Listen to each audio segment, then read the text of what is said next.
Find the ratio of the weight as measured by spring balance of a 1 kilogram block of iron and 1 kilogram block of wood. Density of the iron is this, wood is this, and density of the air is this. Okay. तो situation कुछ इस तरह से है, एक 1 kilogram का block है और ये आयरन का है, और सेम 1 किलोग्राम का ब्लॉक है, ये वुड का है. ठीक है.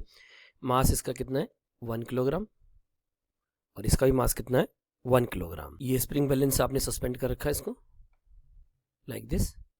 इस तरह यहाँ भी आपने एक स्प्रिंग बैलेंस लगा रखी है और आपने इसको सस्पेंड कर रखा है like this. And both the blocks are in air.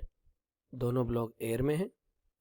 Air अगर आपको न्यूमेरिकल में दे रखे तो आपको पता है एयर क्या लगाएगी इस पे, buoyancy.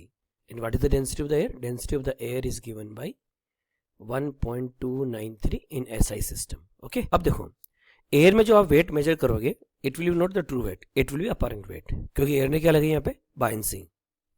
So you will say apparent weight equal to true weight minus buoyancy. ये आपका फॉर्मूला है.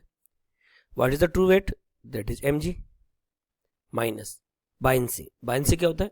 डेंसिटी ऑफ द लिक्विड जिसमें ऑब्जेक्ट सस्पेंडेड है. यहाँ किसमें सस्पेंडेड है? एयर में. तो density of the air into volume of the block into gravity. This is the formula for the buoyancy. Okay. Further we will solve it. mg minus density of the air.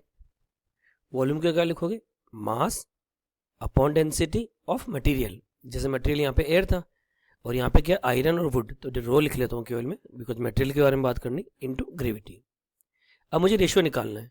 W upon 1 upon W upon 2 will be written as mg में common ले लूँ. It is 1 minus rho air upon rho material. Similarly mg common ले लूँ और मैं क्या लिखूंगा, 1 minus rho air upon rho material number 2. Material number 1 और मटेरियल नंबर 2. mg से mg आपका cancel. You will write 1 minus rho air is written as 1.293 upon rho material 1. Iron की डेंसिटी कितनी गिवन है आपको, 7800 upon 1 minus rho air again 1 minus 2.93 upon density of the wood. Wood की डेंसिटी कितनी गिवन है आपको, 800. Further we will solve it.